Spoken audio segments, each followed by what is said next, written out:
Dalam nama Bapa dan Putra dan Roh Kudus. Amin.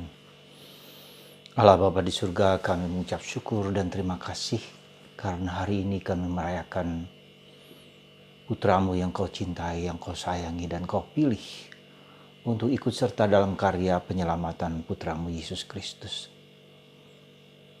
Kami bersyukur ya Bapa, Santo Yusuf, seorang lelaki, seorang bapa, seorang suami yang sungguh bertanggung jawab, yang sungguh menjadi alat cinta kasih-Mu bagi kami semua, bagi gereja.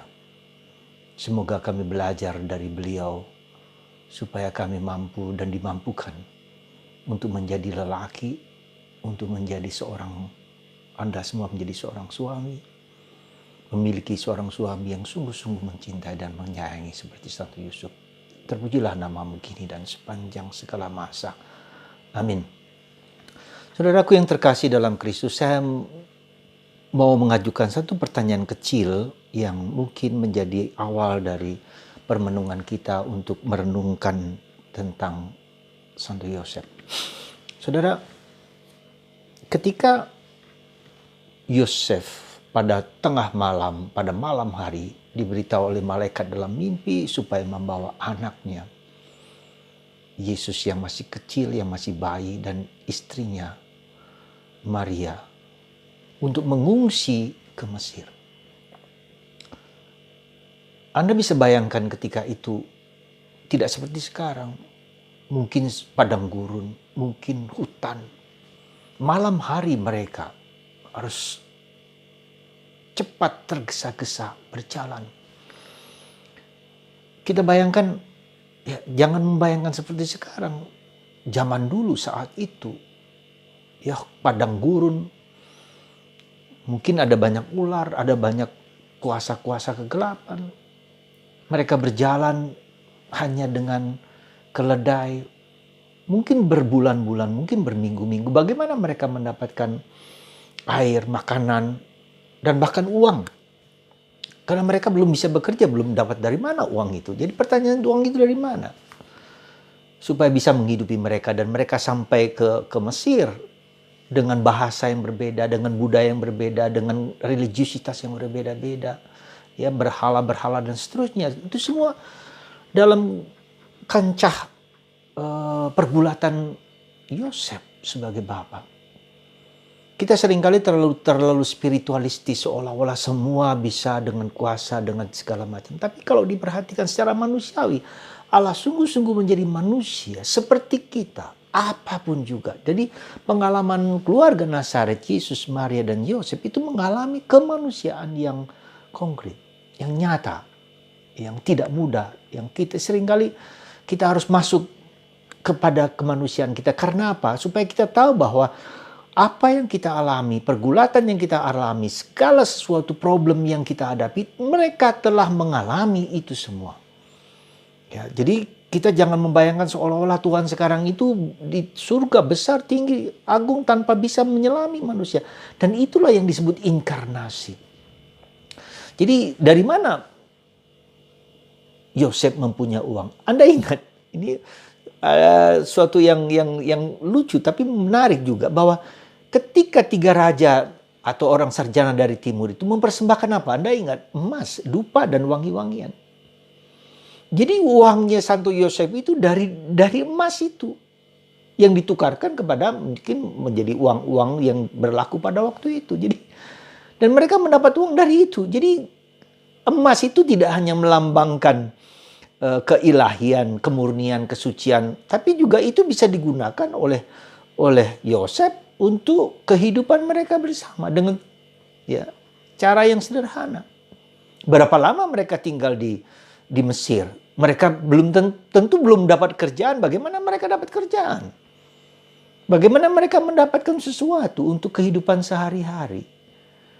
Jadi emas yang diberikan oleh tiga sarjana itu untuk kehidupan mereka. Jadi Tuhan merencanakan. Jadi Tuhan itu menyelenggarakan providentia Dei, ya, penyelenggaraan ilahi dalam hidup kita. Kita nggak perlu takut, nggak perlu gelisah. Tuhan akan memelihara kita. Dan Yosef sungguh-sungguh memperhatikan kita. Ada banyak contoh, ada banyak kehidupan nyata ya. Ketika apa namanya Santa Teresa Avila juga yang sangat gandrung, sangat cinta kepada pada Santo Yosef karena dia hampir mati, dan dia merasa disembuhkan dan dibangkitkan oleh Santo Yosef. Ya, mereka tidak punya makanan apa-apa, lalu mereka berdoa lewat Santo Yosef dan lalu orang datang memberikan makanan dan itu nyata dan banyak kali terjadi. Jadi sekali lagi saudaraku terkasih, Yosef sungguh-sungguh memelihara keluarga kita. Dari berbagai macam problem ekonomi, problem relasional, problem misalnya suami istri, relasi suami istri, ya. Apa saja mungkin salah satu yang tidak setia kepada siapa dan seterusnya itu semua. Juga ada kuasa kegelapan, maka Santo Yosef mendapat gelar yang unik, the terror of demons, sang penggentar. Ya, sang penggentar kuasa kegelapan. Setelah Yesus, Bunda Maria dan Yosef, iblis takut dengan Santo Yosef. Dan sekaranglah saatnya, saudaraku yang terkasih, devosi kepada Santo Yosef yang sudah cukup lama dalam tanda petik dibiarkan ya begitu saja, ya tidak terlalu kuat seperti Bunda Maria. Dalam keluarga, ketika istri ulang tahun, yang bergembira suami dan anak-anak. Ketika suami berulang tahun, yang bergembira istri dan anak-anak dan tetangga, siapa juga. Jadi tidak ada pertentangan antara Yosef dan Bunda Maria, persaingan. Tidak ada. Karena ini keluarga, sekali lagi. Keluarga. Ya. Nah, Yosef merupakan ikon dari kebapaan Tuhan. Yosef adalah bapanya di dunia ini. Maka kita kalau roh semangat kebapaan, semangat kelelakian dalam diri Yosef membaharui para bapak, para lelaki, ya, para pastor, juga para uskup dan seterusnya. Semangat roh itu, ya, semangat yang diam, hening, sunyi, mendengarkan suara Tuhan dan membiarkan Tuhan menguasai dia. Maka kalau kita perhatikan ada sleeping Joseph, ini maksudnya apa? Maksudnya bahwa devosi dari paus kita sekarang ini Fransiskus, sleeping Joseph, artinya apa? Kita tidak boleh mengandalkan kemampuan daya pikir, daya hebat ekonomi kita, kekayaan kita, kehebatan kita, tetapi membiarkan kita segala daya-daya manusiawi itu ditidurkan supaya Tuhan yang bekerja, membaharui, memperbaiki seluruh hidup kita.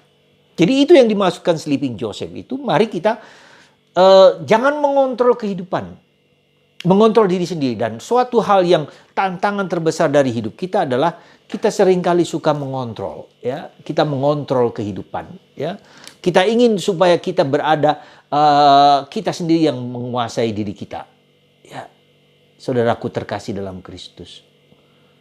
Ya, kita tahu patung sleeping Joseph. Kelemahan kita, ya bukan kelemahan tetapi yang sesuatu yang harus kita perjuangkan, kita menggantungkan pikiran-pikiran kita sendiri, ya, gambaran kita sendiri, fabricated kita mereka-reka dengan pikiran kita, dengan kemampuan daya-daya kita. Nah, disitulah kita mempersembahkan pikiran kita, kegelisahan kita, kecemasan kita. Kalau kita ingin mengontrol diri kita sendiri, mengontrol kehidupan kita dan mengontrol orang lain sesuai dengan apa yang kumaui, maka kita akan menjadi celaka. Kita menjadi stres, kita menjadi depresi, ya, kita takut, kita gelisah, kita cemas karena kita mengontrol sekali lagi. Dan itulah kecenderungan kita manusiawi yang mengontrol. Yosef tidak. Dia tidur, kemampuan-kemampuan dayanya ketika dia tidur, dia mempersembahkan kepada Tuhan, tetapi dia peka, dia tahu apa yang Tuhan kehendaki bagi dia. Jadi meskipun dia tidur, tetapi ketidurannya itu dia merasakan, tahu bahwa Tuhan menghendaki sesuatu dalam dirinya. Beberapa kali dalam peristiwa ketika dia ragu-ragu menerima Maria yang telah mengandung, dalam mimpi pun dikatakan, ya, bahwa ambillah Maria karena Tuhan menghendaki itu. Ya. Jadi tidur itu bukan berarti orang tidur itu tidak sadar. Kita seringkali tidur yang tidak sadar, dibangunkan sulit sekali. Ya, ada petir, ada kecelakaan, ada macam-macam, kita tetap tidur. Tapi bukan itu, tidur yang berjaga. Ya, tidur yang berjaga. Ya, meskipun kita tidur, tetapi roh kita hidup.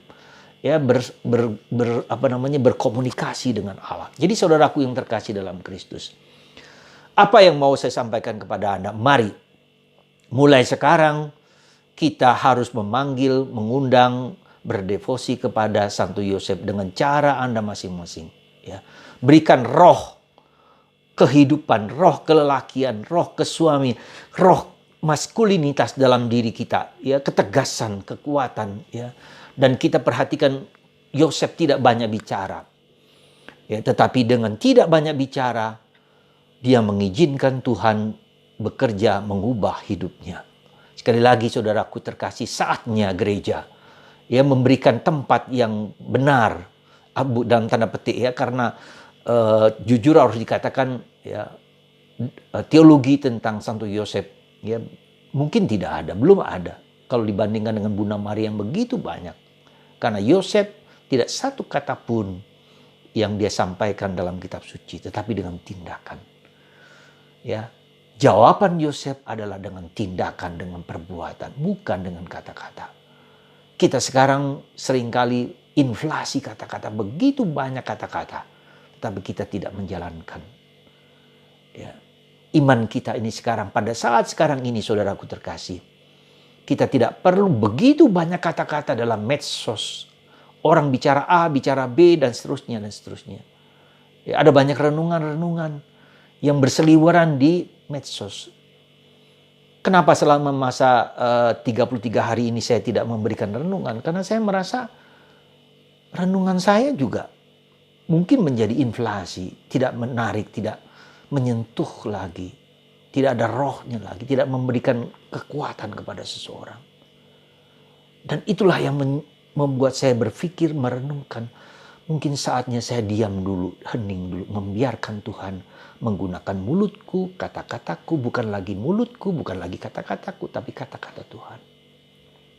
Dan saya belajar dari Santo Yosef. Setiap hari, setiap saat kita merenungkan Santo Yosef. Aspek-aspek litani Santo Yosef itu ada 33 litani. Di situ kita lihat peran Santo Yosef. The terror of demon. Sang penggentar iblis. Jangan takut. Ketika kita menghadapi problem kehidupan, mungkin kita tidak dikuasai oleh kuasa kegelapan, tapi dipengaruhi oleh kuasa kegelapan. Bisa jadi kita marah, kita sombong, kita iri hati, kita malas, ya, kita serakah, kita kikir, ya. Itu semua ketujuh dosa itu. Ya. Ada satu hal yang menarik ya tentang kemalasan. Ada seorang anak yang mengajak ibunya berdoa yang sedang tidur. Ibu-ibu berdoa. Aduh anak aku capek. Lalu sang anak itu tiba-tiba nyerocos gini. Mama, kemalasan itu bantalnya setan. Wih, ibu itu kaget sekali. Dari mana kata-kata ini muncul dari si anak kecil ini? Kemalasan adalah bantalnya setan. Saudara, mari kita tekun, berusaha. Yesus malam hari, pagi hari, berjumpa dengan Tuhan dalam keheningan dan kesunyian. Sendirian, sekali lagi sendirian. Ya, dia mengeluangkan waktu ketika doa kita harus menjadi doa yang personal, individual, selain juga bersama komunal. Saudara, mari di saat pandemi ini Tuhan mengajak kita untuk duduk diam di kaki Yesus seperti Maria saudara Marta, mendengarkan Tuhan, mendengarkan Tuhan, mendengarkan Tuhan, dan merasakan kekuatan Tuhan dalam hidup Anda. Semoga Tuhan melimpahkan rahmat bagi Anda, keluarga Anda, anak-anak Anda, cicit Anda, dan siapapun. Lewat Santo Yosef, Tuhan memberkati Anda semua dalam nama Bapa dan Putra dan Roh Kudus. Amin.